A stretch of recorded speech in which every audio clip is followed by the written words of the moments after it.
Hello, loyal Celtic fans, and welcome back to another deep dive into all things Celtic FC. The past few weeks have been an emotional roller coaster for supporters, but tonight we've got a performance to savour, one that reminds us why following this club is always full of highs and lows. Let's start with the man who's been on everyone's mind, Bobby Yang. It's funny how quickly perceptions can shift in football. Just a season ago, he was written off by many after a dip in form, yet here he is, producing a performance that reminded everyone of his potential. The belief and confidence instilled in him, much like what Martin O'Neill once did for players in the past, really shone through tonight. Seeing him move with purpose, drift past defenders with skill, and ultimately contribute crucially to the goals was a joy. Sure, consistency has been an issue for him, and one poor game against a lesser side can undo perceptions in an instant, but tonight, Yang showed exactly why he remains a key asset when motivated and trusted. His movement, his ability to pick out spaces, and his composure in front of goal, even in tight situations, highlighted the very essence of what makes him dangerous on the pitch. It's a reminder to everyone watching that footballers thrive when given belief, structure, and a role where their strengths can flourish, and Yang exemplified that tonight in every facet of his play. Turning attention to the wider squad, the midfield was a revelation. Ari Engels and Reo Hitati were nothing short of magnificent, showing a level of composure and precision that has often been missing in recent weeks. Engels, in particular, seemed to orchestrate play from the centre, moving into pockets of space, picking up loose balls, and distributing accurately under pressure. His passing accuracy, hovering close to 90%, and his ability to switch play seamlessly reminded everyone that he can be a dominant figure when he finds rhythm and confidence. Hitati, often criticized for moments of frustration or lapses in possession, was disciplined tonight, taking care with the ball, completing a high percentage of passes in both his own half and forward positions, and contributing directly with a goal as well as an assist. Watching the two of them combine in midfield was reminiscent of some of the finest displays we've seen under previous management. They were assertive, yet calm, imposing, yet composed, dictating the tempo in a game where control was essential against a competitive side away from home. It wasn't merely about chasing the ball or reacting defensively.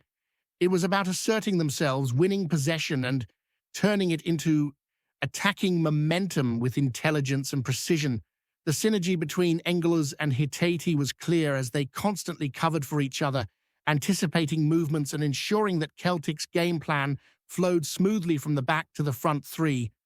Speaking of the front three, Luke Macau on the right wing, while not a natural winger, adapted brilliantly, showing determination and flair, providing width and making incisive runs that troubled the opposition. He might not have been perfect, and there were missed moments, but his overall contribution was invaluable.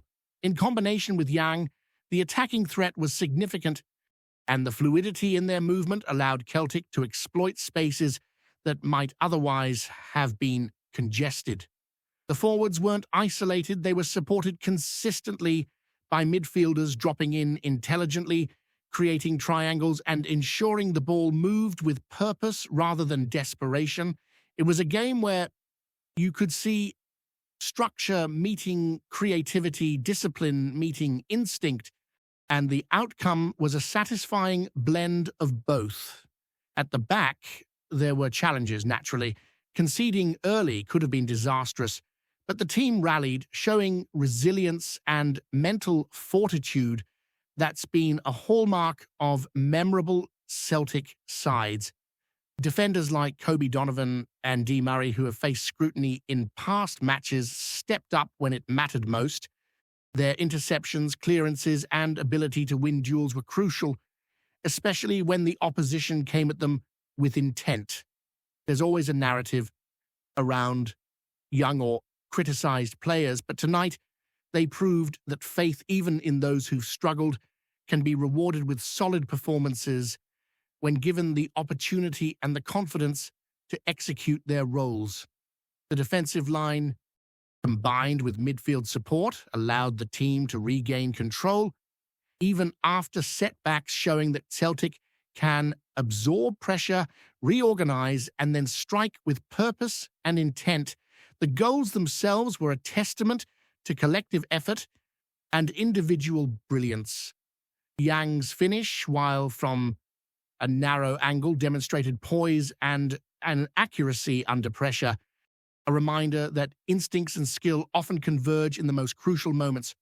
Macau's vision and movement, linking with Hitati's intelligent run, created the perfect scenario for a goal that not only changed the scoreboard but also shifted the momentum firmly in Celtic's favour.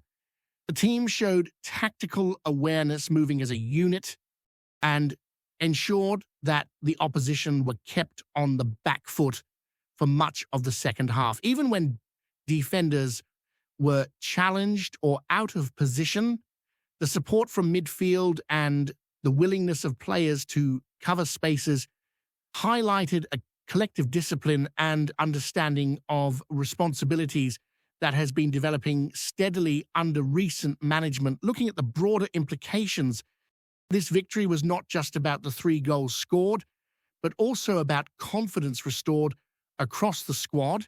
Players like Engels and Hitati, who had endured criticism and periods of poor form, now have performances to build upon.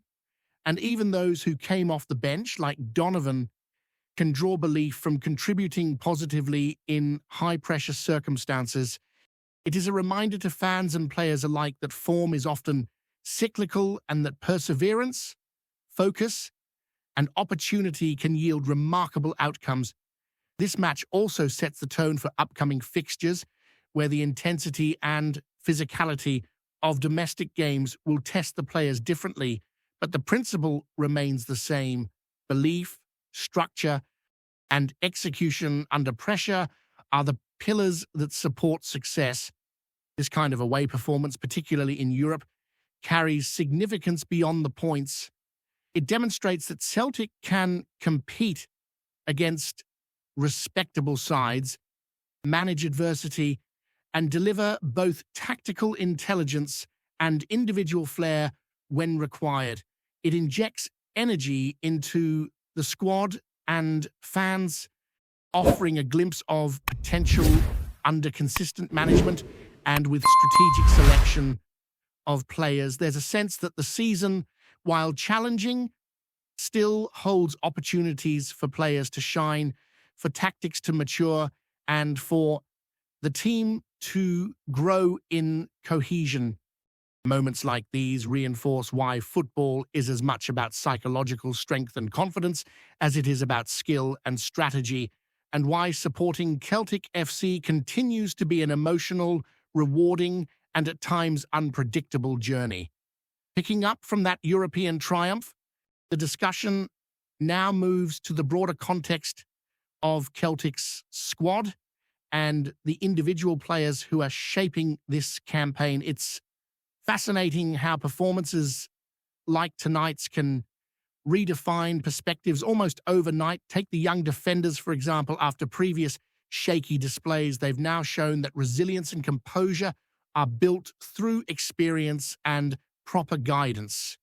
Kobe Donovan's intervention in key moments, coupled with D. Murray's ability to read the game and make crucial tackles, reflected not only technical growth, but a mental maturity that's essential at this level. It's a reminder that young players often need trust and time to reach their potential, and the way management has handled them tonight will likely pay dividends in future fixtures.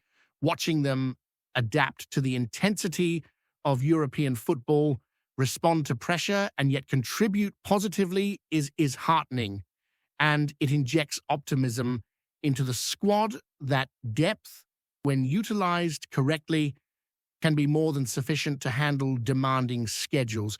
Meanwhile, midfield dynamics have never looked stronger. Engels and Hitati were the embodiment of balance, merging defensive responsibility with attacking intelligence.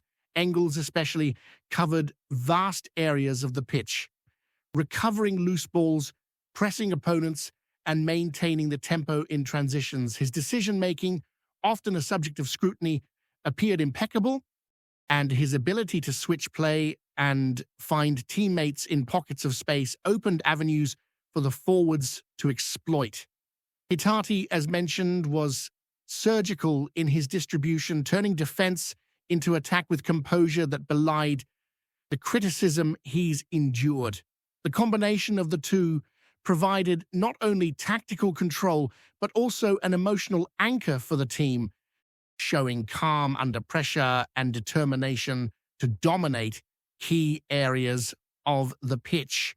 The way they coordinated movements, covered each other's positions, and maintained a high level of pass accuracy made the midfield a fortress, frustrating the opposition while facilitating fluid attacks.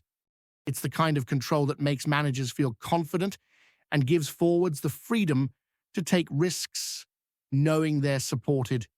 Shifting focus to the front line again, the interplay between Macau, Yang, and the other forwards was more than just effective. It was intelligent football. Macau, while not a natural winger, adapted to the role with creativity and commitment, stretching the opposition, making incisive runs, and supporting defensive duties when necessary. Yang's confidence, which is often the key determinant of his performance, was palpable. Early doubts, criticisms, and past inconsistencies were all set aside as he demonstrated his skill, pace, and clinical finishing. It's a vivid illustration of how players thrive when belief is placed in them, highlighting the psychology behind footballing success.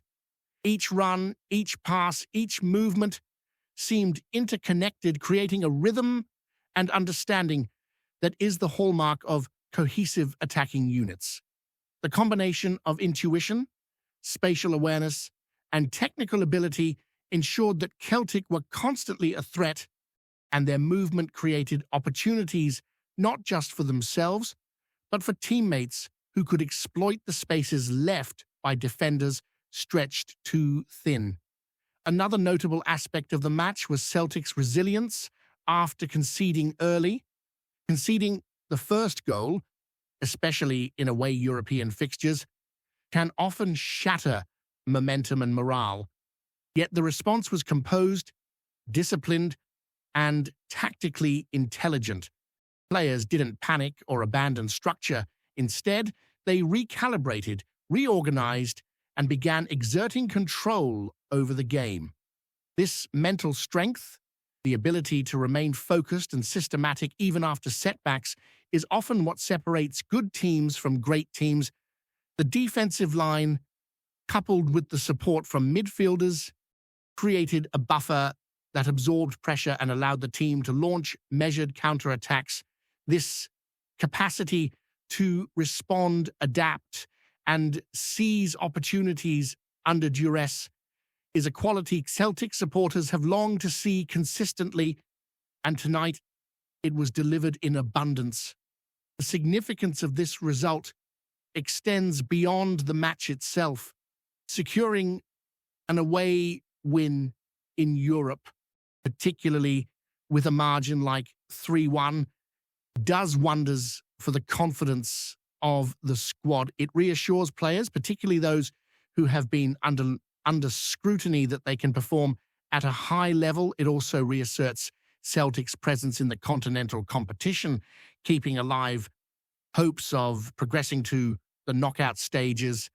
The table situation is such that a few points here and there can make a decisive difference, and seeing the team compete with composure against quality opponents gives genuine belief that they can achieve the points necessary to advance.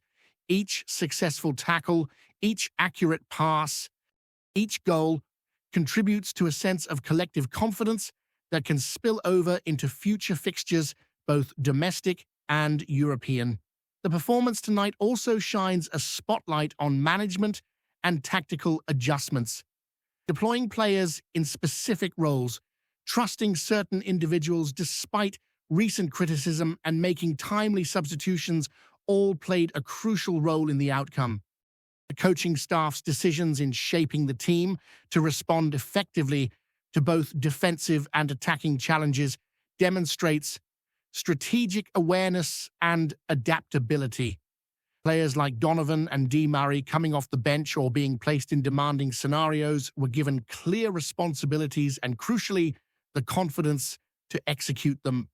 Their successful contributions are not only vital in the context of tonight's result, but also indicative of a wider strategy where the squad is rotated, managed, and developed to handle the rigors of multiple competitions. Before we proceed, subscribe to our channel and enable notifications to receive all exclusive news about Celtic FC.